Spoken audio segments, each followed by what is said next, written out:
Ayan o, bumigay o. Kaya nung pagka, siyempre, gusto ni tatay, ayusin yung basura, pagtakot niya ron ng ganun sa ilalim. May lumagutok. Ah! Kaya hindi kayo ayun o. Ayan o, bumigay o. Na, supposed to be, kung mapapansin mo, kwadra-kwadrado. Ito, bawas na yung pagka-kwadrado. Tignan mo yan, oh. Kwadrado, kwadrado. Yung itong isa, para naging sapatos. Nag-extend yung ano. Saglit lang. Gawa natin ang paraan para mawala yung umiipit. Ipihitin lang natin ng konti tayo. Pero ito tayo risky na itong ano tayo eh. Ilan taon na ba si tatay? 74. 74. Medyo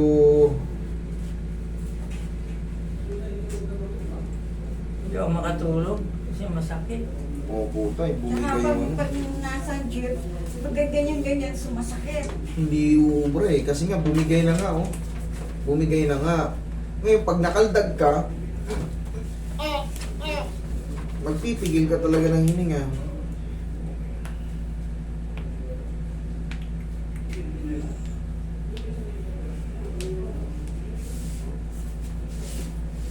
Lagi ako nanonood ng ano, kaya hindi ko akalain na mapupunta ako dito. Lalo ko yung pinanonood eh. Yung ano mo, yung mga... Kaya itataktak kita tayo ng konti tayo na. Dami. Tapos tignan natin kung marirelieve kayo. Hindi kayo makahiga, di ba? Oo. Hindi nakakahiga ako pero masakit. Kaya nga, ganun din yun. Oo. Parang hindi ka na rin makahiga. Oo, hindi makahiga. Nakakahiga pero sobrang. Nakaupo yung... Iba sa kanya. Pusog ako ng titay. Itanda, pag ganun pa. Yan. Okay ka lang? Okay din. Pag ganito kayo tayo. Sige, kapit nyo yun tayo. Straight kayo. Straight lang. Yan.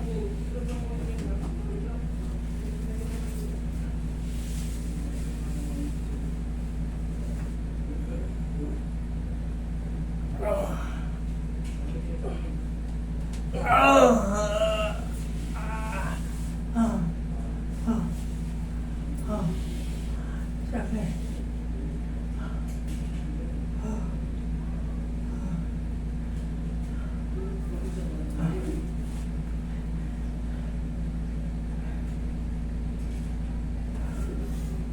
Brian. Pero pwede nyo ituloy yun basta yung sa... Basta sinabi ng doktor. Yung nireseta sa inyo, Yung pwede yun. collagen, Basta nireseta sa inyo ng doktor, ituloy nyo lang. Kasi Caltrate Plus. meron tulong yun. Kailangan lang ma-release ito eh. Oo. Ngayon, inirelease ko na. May parang may tube, may gumanon eh. May parang may nahatak. Di ba, ang ginawa nyo, yumuko kayo. Tok! Ah!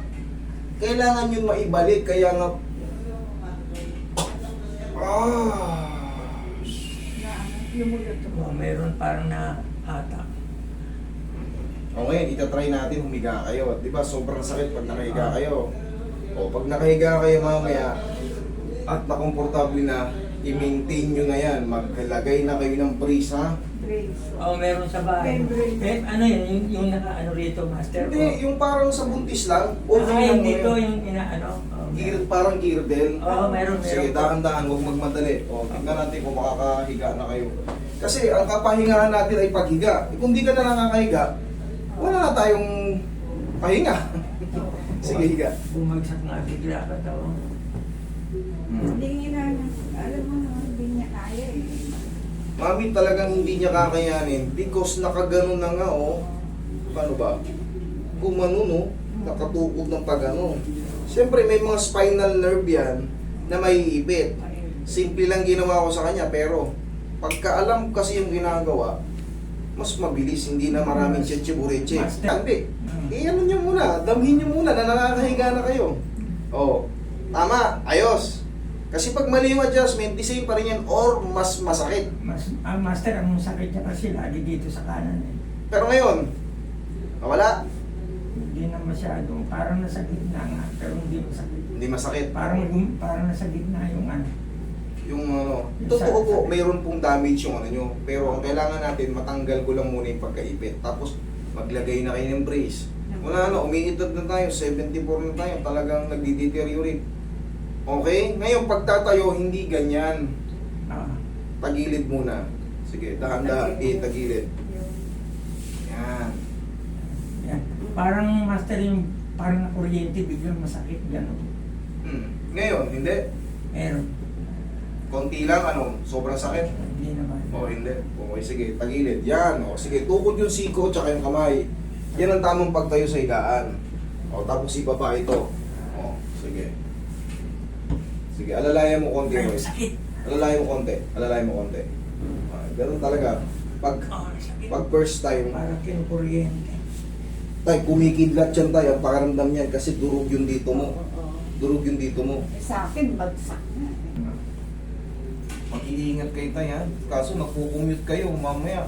Oo. Huwag naman sana, pag kasi nabaldog. Alam niyo yung balakang nyo, unstable na, hindi na siya basta mapagkakatiwalaan eh. Konting baldog, may tendency gumalaw. Yun ang...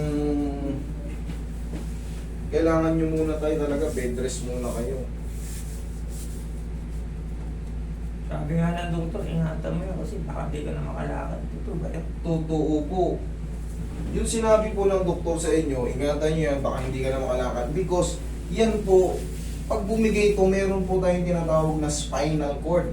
Yung direct to the brain. Kasi tukod na eh. Kitang-kita na, tukod na. Tukod na, tukod na. Ayan o. Tukod na, tukod na. Pagka ano, meron po yan yung mga sustansya sa loob o yung mga nerves nga at cord. Yung time, i-rest nyo muna katawan nyo, sundin nyo muna yung ano, makakatulong po yun. Sa tulong ko, sa tulong nito, makakatulong po yun yung mga medicine na yun. Para maging tumigas pa po yung buto nyo. Okay? Yung sa mga vitamins naman sa nerve, parang yung nerve kasi nagre-regenerate po yan. So mawawala yung mga kuryente dyan. Okay? Iwasan nyo lang Pero po. ano, parang kuryente, pero masakit talaga. Opo, kasi parang ano yun, parang kidlat na ano yun eh. Sakit. Shooting pain. Shooting pain ang tawag sa inyo kasi nga nakapirat. Lord, kahit pa paano, nagawa natin ang paraan. Sige, Ano Nay, yung, master, mag-iingat ano din. yung pag ganun parang may lumagutok? Traction po ang tawag to. Parang, Kasi pag naiintindihan mo yung... Siyempre, inassess ko muna kayo. Dinukot nyo yung ano. Di ba? Okay, safe po yun because body language traction lang yun eh. Kumbaga, yung body nyo lang ang susundin. Hindi na kailangan ng ano. Okay? Kung mag-iingat kayo sa biyahe tayo, ha? Sige, dahan-dahan lang ha.